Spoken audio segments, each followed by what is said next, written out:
الحمد لله والصلاة والسلام على سيدنا محمد وعلى آله وأصحابه أجمعين أما بعد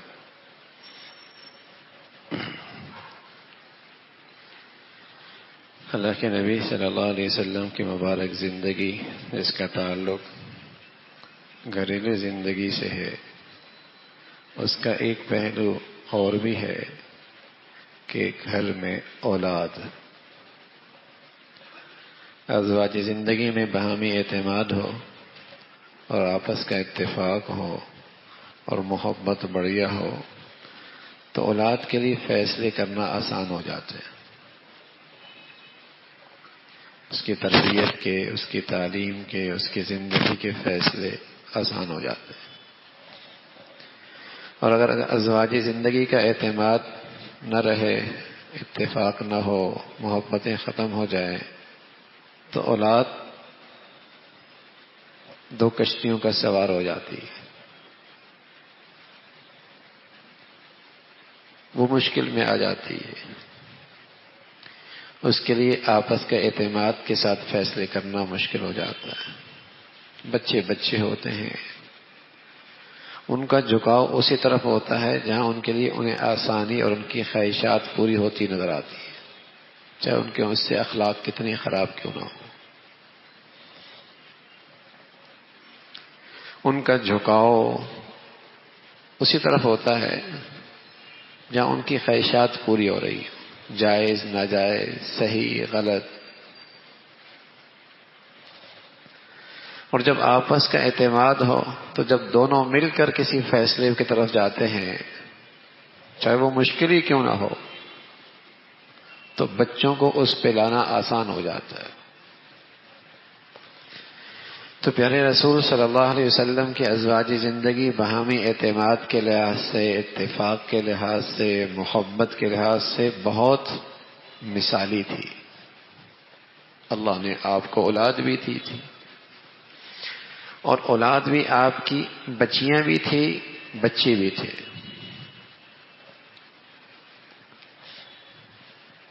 اچھا، وہاں معاشی حالات کیا تھے؟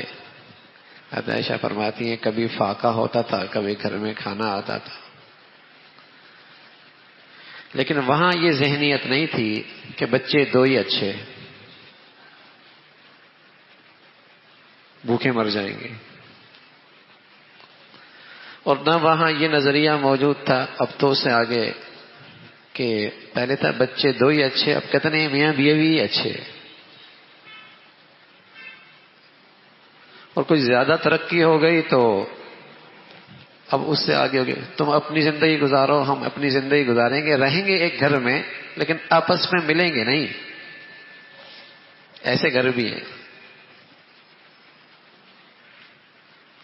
کہ سارا سال ایک گھر میں ہے لیکن ازواجی زندگی کا تعلق نہیں ہے. تو پہلے یہ ذہنیت بنی کہ میاں بچے دو ہی اچھے، پھر یہ خیال آیا کہ یہ نہیں، اس سے بھی آگے میاں بیوی اچھے. اب نہیں، اکیلے اکیلے اچھے. اس لیے اب مغرب میں ایک ایسی بڑی زندگی ہے جہاں شادی کرنا ہی عیب ہے.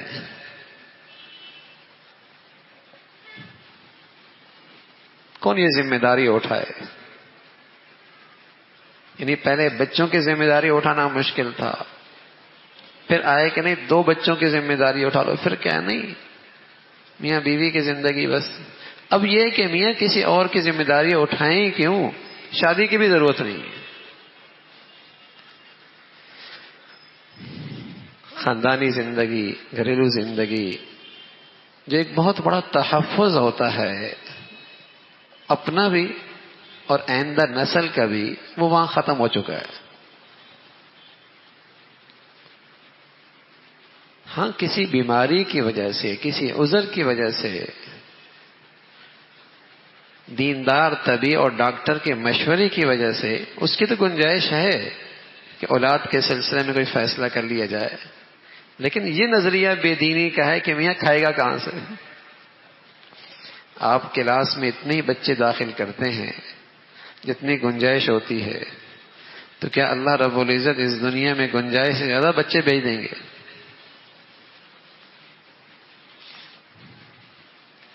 کہ تو دنیا میں گنجائش تو تھی نہیں اور اللہ نے آدمی زیادہ بھیج دیے. ہر آدمی اپنا رزق لے کے آتا ہے اور اپنے حصے کا لے کے آتا ہے.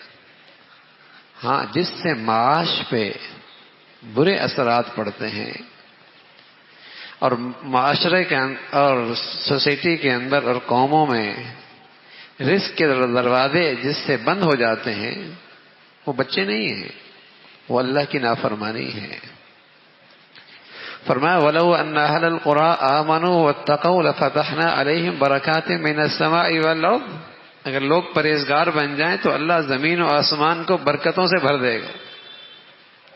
آسمان رحمت کی بارش، زمین کے اندر سے رحمت سے برکت سے سونا اگلے گی. ہاں، گناہ ایک ایسی نحوست ہے، ان العبد لیحرم الرزق بذنب یصیب. جب اللہ کی نافرمانی کرتا ہے تو رزق، معاشی حالات اچھے نہیں رہتے. آپ کہیں گے ہم تو بڑے بڑے ظالموں کو دیکھتے ہیں، جابروں کو دیکھتے ہیں، شرابیوں کو دیکھتے ہیں، بڑی دولت ہوتی ہے ان کے پاس. تو جو اللہ کے نبی کہہ رہے ہیں نا کہ رزق میں کمی آ جاتی ہے گناہ کی نحوست سے، وہ دو قسم کی ہوتی ہے.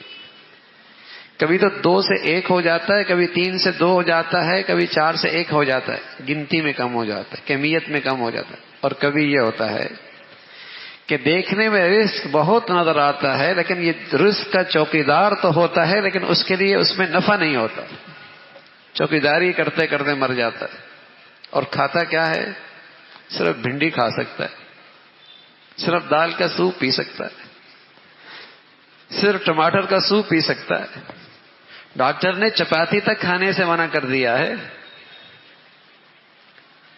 تو بظاہر دولت تو بہت ہے لیکن چوکیدار ہے، اس کا نہیں ہے. ان العبد لیحرم الرزق بذنب یصیب. جو اللہ کے نبی کہہ رہا ہے وہ سچ کہہ رہا ہے.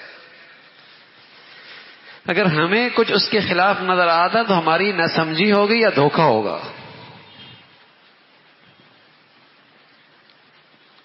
تو رسول کریم صلی اللہ علیہ وسلم کی اولاد تھی، بچے بھی تھے، بچیاں بھی تھی. 3 بیٹے تھے، 4 بچیاں تھیں. اور بچوں کا نام قاسم، عبداللہ، ابراہیم. اور عبداللہ کو پیار سے طیب بھی کہتے تھے، طاہر بھی کہتے تھے. طیب، طاہر نام تھے. قاسم، عبداللہ، ابراہیم. بیٹیوں کا نام رقیہ، زینب، ام کلثوم، فاطمہ رضی اللہ تعالی عنہن. تو سب سے پہلے تو ماں باپ کی جو ذمہ داری ہوتی ہے وہ اپنے بچے اور بچیوں کا نام اچھے رکھیں. اب تو پتہ نہیں ایسا نام رکھتے ہیں، نہ سر نہ پیر، اور سوچتی بھی نہیں کل اس نام سے اگر معاشر کے میدان میں پکارا جائے تو کتنی شرمندگی ہوگی.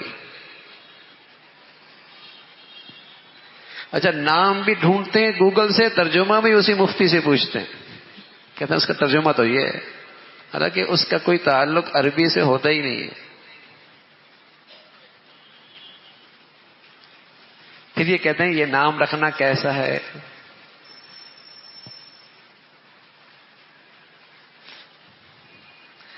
تو نام کا مشورہ تو لیتے ہیں، نام رکھواتے نہیں کہ ہمیں کیسا نام رکھنا چاہیے.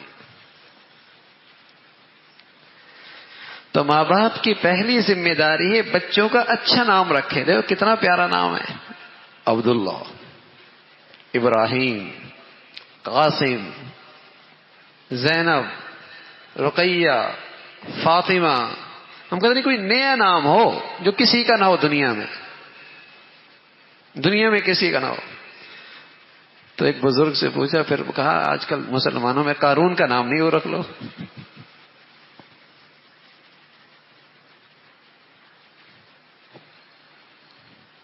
نیا نام نہیں بھائی، اچھا نام ہونا چاہیے، اچھا نام ہونا چاہیے.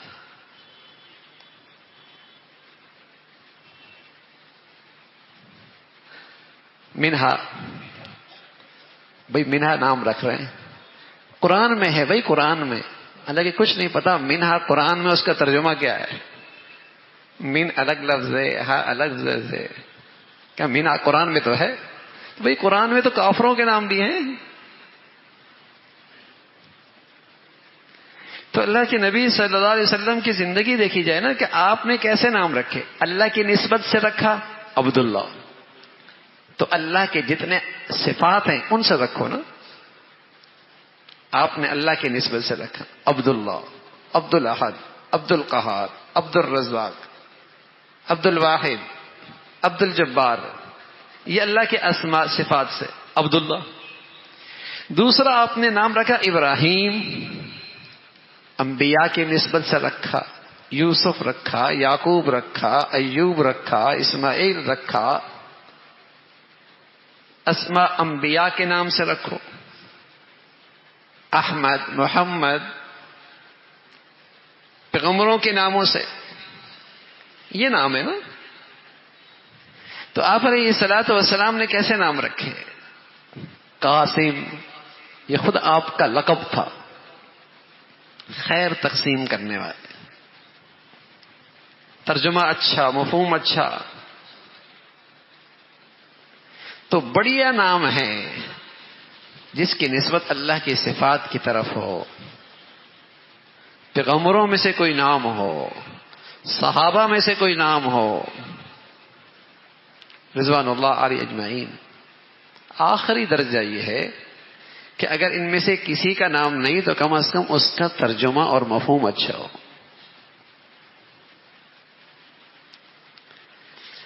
تو اللہ کے نبی صلی اللہ علیہ وسلم کی بیٹیاں بھی تھیں، بیٹے بھی تھے. بیٹے بچپن میں ان کا انتقال ہو گیا، تینوں بچوں کا انتقال ہو گیا. 4 بیٹیاں، 2 بیٹے. حضرت خدیجہ سے تھی.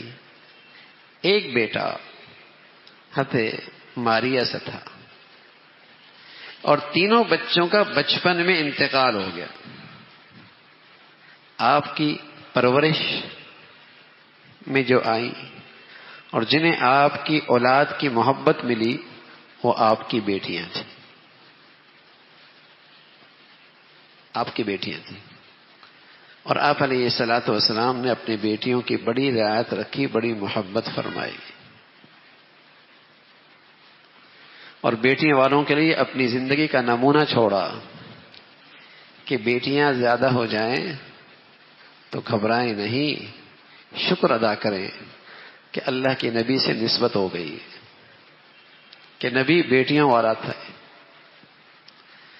اور انہوں نے اپنے بیٹیوں کی تربیت کی ہے، پرورش کی. اور آپ علیہ الصلوۃ والسلام نے بشارت دی ہے، فرمایا جس شخص کی آزمائش بیٹیوں سے ہو، آزمائش بیٹیوں سے ہو، اور وہ اس کی کفالت میں آ جائیں، تربیت میں آ جائیں، تعلیم میں آ جائیں، سرپرستی میں آ جائیں، بیٹیوں سے اس کی آزمائش ہو، اور پھر وہ ان سے حسن سلوک کرے اور ان کی اچھی تربیت کرے، تو فرمایا یہ بچیوں کی تربیت اس کے لیے جہنم سے آڑ بن جائے گی.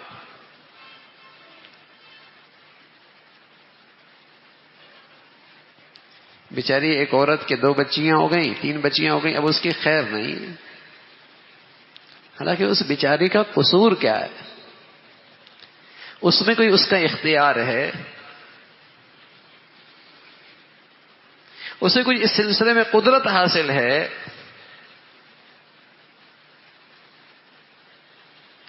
تو رسول کریم صلی اللہ علیہ وسلم نے اس سلسلے میں اپنی زندگی کا نمونہ چھوڑا. بیٹیاں، محبت میں کمی نہیں کی، اضافہ کیا. شفقت میں کمی نہیں کی، اضافہ کیا. توجہ میں کمی نہیں کی، اضافہ فرمایا. اور آپ علیہ الصلوۃ والسلام نے فرمایا جسے اللہ 4 بیٹیاں دے، فرمایا جسے 3 دے، پھر فرمایا جسے 2 دے. ایک نے کہا یا رسول اللہ کسی کے ہو ہی ایک، فرمایا پھر ان کی وہ تربیت کرے، اچھے اخلاق سکھائے، اچھے گھر اس کا رشتہ کر دے. وہ جنت میں میرے اتنے قریب ہوگا جتنے ہاتھ کی یہ 2 انگلیاں آپس میں قریب ہیں. آپ نے شہادت کی انگلی اور ساتھ والی انگلی کھڑی کی. فرمایا جیسے یہ دو انگلیاں آپس میں قریب ہیں، بچیوں والا اتنا خوش نصیب ہوگا کہ جنت میں اسے میری رفاقت نصیب ہوگی. اب یہ اعزاز اور یہ اکرام، یہ عزت افزائی، یہ حوصلہ افزائی بچیوں پر ہے، بچیوں پر ہے. کمزور ذات ہوتی ہے، کمزور ذات ہوتی ہے. تو رسول کریم صلی اللہ علیہ وسلم نے خاص طور پہ اس میں فرمایا کہ ان کے ساتھ تمہارا معاملہ حسن سلوک کا ہو، حسن سلوک کا ہو. پھر آپ علیہ الصلوۃ والسلام نے اپنی بچیوں کی تربیت فرمائی، اخلاق سکھائے، گھر کا ماحول ایسا سازگار دیا کہ انہیں نیکی کی زندگی میں آگے بڑھنا آسان تھا، انہیں اپنی نیکی کی زندگی کی تعمیر کرنے کے لیے سہولت تھی، ایسا ماحول دیا. یہ ماں باپ کی ذمہ داری ہوتی ہے نا. بچے تو بچے ہوتے ہیں، جیسے بہت ساری دنیاوی نقصانات سے ماں باپ بچاتا ہے نا، بچوں کو اندازہ نہیں ہوتا، اور ماں باپ اس کو اپنی ذمہ داری سمجھتے ہیں. بیمار ہو جائے تو بہت ساری چیزوں سے پرہیز کون کرواتا ہے؟ ماں باپ کرواتے ہیں. بچے تو خواہش ہوتی ہے کہ بیماری کے اندر بھی نقصان دہ چیز کھا لیں، لیکن ماں باپ کہتے ہیں نہیں، یہ ہماری ذمہ داری ہے، نہ سمجھ ہے. تو دین کے ماحول دینا یہ بھی تو ماں باپ کی ذمہ داری ہے. وہ تو اپنی نادانی میں اور کم سمجھی میں بچہ ہے، بچی ہے، کچھ بھی غلط کر سکتی ہے. تو ماں باپ کی ذمہ داری ہے نا کہ انہیں پرہیزگاری کا ماحول دے کہ یہ کرنا ہے، یہ نہیں کرنا،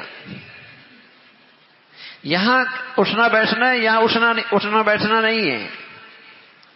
تو دنیاوی معاملات میں جس انداز سے ماں باپ اپنی ذمہ داری سمجھتے ہیں اور سمجھتے ہیں کہ ابھی بچہ ہے، اس کی سوچ میں اور اس کی عقل میں وہ پختگی نہیں ہے، اس پر مسلسل نظر رکھنی پڑے گی. تو دین کے معاملے کے اندر بھی ماں باپ کی ذمہ داری بنتی ہے. اللہ نہ کرے اگر ماں باپ نے اس معاملے میں کوتاہی کی اور بچوں کو بچپن میں ایسا ماحول دے دیا جہاں ان کے اندر بری عادتیں شروع ہو گئیں. قصوروار بچے نہیں، ماں باپ ہیں. ماں باپ قصوروار ہو رہے. اب انہوں نے بھیجا ہی ایسی تعلیمی ادارے میں جہاں بچپن ہی سے انہیں ناچ گانے سکھائے جاتے ہیں، ناچنا سکھایا جاتا ہے، اور اس کی حوصلہ افزائی ہے کہ ٹیلنٹ بہت ہے اس کے اندر، اچھا گا لیتا ہے، اچھا ناچ لیتا ہے. بچپن ہی کے اندر وہ ماحول دے دیا. تو اب بچہ تو قصوروار نہیں ہے، یہاں ذمہ داری، یہاں فریضہ ماں باپ کا ہے. تو اولاد کی تربیت پہلا حق ہے، انہیں اچھا نام دو. دوسرا حق ہے کہ ان کو اچھے اخلاق سکھاؤ، ان کی اچھی تربیت کرو. اس میں کوئی شک نہیں کہ بڑے سے بڑے نیک لوگوں کے لیے بھی اولاد امتحان بنا کرتی ہے، اور خاص طور پہ یہ قرب قیامت کا دور ہے. آپ علیہ الصلوۃ والسلام فرمایا کرتے تھے ایک دور آئے گا اولاد غصے کا باعث بنے گی. پہلے اولاد خوشی کا باعث بنتی تھی، فرمایا قرب قیامت میں اولاد غصے کا باعث بنے گی. قرب قیامت ہے، غصے کا باعث بنے گی، اس کی حرکات سے، اس کے رویوں سے. لیکن حد الامکان ان بچوں کو ماحول اچھا دو، گھر کا ماحول پاکیزہ دو، اور دعاؤں کا اہتمام کرو. ربنا هب لنا من ازواجنا وذرياتنا قرة اعین واجعلنا للمتقین اماما. عباد الرحمن، فرمایا رحمان کے جو خاص بندے ہوتے ہیں وہ اپنی اولاد کے لیے یہ دعا کرتے ہیں، وہ اپنی اولاد کے لیے دعا کرتے ہیں. ربنا هب لنا من ازواجنا وذرياتنا قرة اعین. اللہ میرے گھر والوں کو، میری اولاد کو میری آنکھوں کی ٹھنڈک بنا، اب ظاہر ہے اس کی آنکھوں کی ٹھنڈک تبھی اولاد بنتی جب وہ نیک ہوتی ہے، جب وہ متقی اور پرہیزگار ہوتی ہے، جب اس کے اخلاق بڑھیا ہوتے ہیں. تو رحمان کے بندوں کے لیے اس کی اولاد تبھی آنکھوں کی ٹھنڈک بنتی ہے جب وہ نیک ہو. تو اللہ کے خاص بندے ہمیشہ اپنی اولاد کے لیے دعائیں کرتے ہیں. افطاری کے وقت، سحری کے وقت، جہاں آپ اور اپنی دعاؤں کو اللہ کے سامنے پیش کرتے ہیں اور بہت سارا مانگنا اپنی دعاؤں کا حصہ بناتے ہیں، اس کو بھی اپنی دعاؤں کا معمول بنائیں کہ اللہ ہمیں اپنی اولاد، اللہ ان کو ہماری آنکھوں کی ٹھنڈک بنائے. یہ بڑا صدقہ جاریہ ہوتا ہے. لوگ نا دکان میں سرمایہ کاری کر رہے ہوتے ہیں، زمین میں سرمایہ کاری کر رہے ہوتے ہیں، فیکٹری میں سرمایہ کاری کر رہے ہوتے ہیں، مرتے ہیں سارا سرمایہ یہیں رہ جاتا ہے. اور کچھ لوگ سمجھدار ہوتے ہیں، اپنا پیسہ بھی لگاتے ہیں، وقت بھی لگاتے ہیں، توجہ بھی دیتے ہیں اور اولاد کی تربیت کرتے ہیں اور انہیں نیک بنانے کی فکر کرتے ہیں اور ان میں سرمایہ کاری کرتے ہیں. اور ماشاءاللہ یہ وہ زمین ہے سرمایہ کاری کی کہ جس کا نفع خربوں سال آتا ہے، جس کا نفع خربوں سال آتا ہے. یہ دور اندیش ہے نا. باقی جہاں سرمایہ کاری کی نفع 60-70 سال کا، اولاد میں صحیح سرمایہ کاری کی اس کا نفع خربوں سال کا. تو رسول کریم صلی اللہ علیہ وسلم نے اپنے بچوں کے نام اچھے رکھے، ماحول پاکیزہ دیا، نیکی کی زندگی پہ ڈالا، حسن اخلاق، حسن تربیت فرمائی. اور پھر اللہ کے نبی صلی اللہ علیہ وسلم نے اپنی بچیوں کے لیے رشتوں کا انتخاب بھی بہت بڑھیا فرمایا، بڑھیا فرمایا. علی کو دیا رضی اللہ تعالیٰ عنہ، جن کی پرورش ساری آپ کی آنکھوں کے سامنے ہوئی تھی. سرمایہ دار نہیں تھے زیادہ، لیکن نام بڑا تھا کہ بچوں میں سب سے پہلے اسلام قبول کرنے والے علی تھے رضی اللہ عنہ. اچھے خوشحال زندگی والوں کو اپنا بچی دے دی، آتے عثمان کو دی. لیکن صرف ان کے پاس دولت نہیں تھی، دولت سے زیادہ وہ اللہ والے تھے. اتنے اللہ والے تھے کہ ان کی دولت اللہ کے دین کے لیے تھی. ایک مرتبہ اتنی دولت اللہ کے نبی کی خدمت میں لے کے آئے، آپ اشرفیاں یوں ہاتھ میں اچھال رہے، جھولی میں اچھال رہے اور فرمانے لگے عثمان آج کے بعد کچھ بھی کرو گے اللہ تم سے ناراض نہیں ہوں گے. اللہ کی شان، ایک بیٹی کا انتقال ہوا، آپ نے دوسری بیٹی دے دی، دوسری کا بھی انتقال ہو گیا. آپ فرمایا عثمان میری 40 بیٹیاں ہوتی اور ایک دوسرے کا انتقال ہوتا چلا جاتا، میں تیرے نکاح میں دیتا چلا جاتا. تو اچھا انتخاب کرنا یہ ماں باپ کی ذمہ داری. البتہ رسول کریم صلی اللہ علیہ وسلم کی سنت ہے جب کوئی نکاح کا پیغام آتا تو بچی سے مشورہ کیا کرتے تھے، بچی سے مشورہ کیا کرتے تھے. وہ ایک ذات ہے اور اسے حق حاصل ہے اپنی رائے دینے کا. لیکن شریف گھرانوں کی بچیاں جو ہوتی ہیں الحمدللہ وہ ماں باپ کی عزت کا خیال رکھتی ہیں، احترام کا خیال رکھتی ہیں، ان کی قدر و منزلت ان کے دل میں ہوتی ہے. لیکن ماں باپ کی بھی ذمہ داری بنتی ہے کہ اچھی طریقے سے ان کی رائے معلوم کر لی جائے. اور اس کا آسان طریقہ بیٹے استخارہ کر لو اور استخارے کے ذریعے اپنے رائے ہمیں دے دو. حضور علیہ الصلوۃ والسلام کے بعد جب رشتہ آیا علی رضی اللہ تعالیٰ عنہ کا تو آپ نے اپنی بیٹی کے سامنے رکھا، فاطمہ کے سامنے رکھا. تو یہ بھی آپ علیہ الصلوۃ والسلام کی سنت ہے اور آپ کی زندگی کا ایک نمونہ ہے. یہاں بھی افراد تفریط ہے. کہیں تو ایسا ہے کہ بچیاں ہی ماں باپ سے اجازت لینے کی ضرورت محسوس نہیں کرتی، کہیں تو ایسا بھی ماحول ہے میں خود آزاد ہوں، میں اپنا فیصلہ خود کروں گی. اور کہیں یہ بھی زیادتی ہے کہ بغیر پوچھے اور بغیر کسی برابری کے، بغیر کسی خیال کیے بچی کا نکاح یوں ہی کر دیا. یہ بھی غلط ہے، یہ بھی افراد تفرید ہے۔ تو رسول کریم صلی اللہ علیہ وسلم کی زندگی ایسی نہیں تھی۔ آپ نے نیکی دیکھی، پرہیزگاری دیکھی، شرافت دیکھی، اخلاق دیکھے، اور پھر بھی بچی کے سامنے وہ رشتہ رکھا، اس کی رائے محسوس کی۔ تو گھر کی زندگی کا یہ پہلو بھی بڑا اہم ہے، گھر میں اولاد آ جائے اور پھر ان کے سلسلے میں کیسے فیصلے کرنے ہیں۔ اور اولاد بہت بڑی دولت ہے، بہت بڑا سرمایہ ہے۔ اللہ ہم سب کو اپنی اولادوں میں ہمیشہ ٹھنڈک نصیب فرما دے، اور ہمارے لیے ہماری اولاد صدقہ جاریہ بنے۔ اللہ عمل کی توفیق نصیب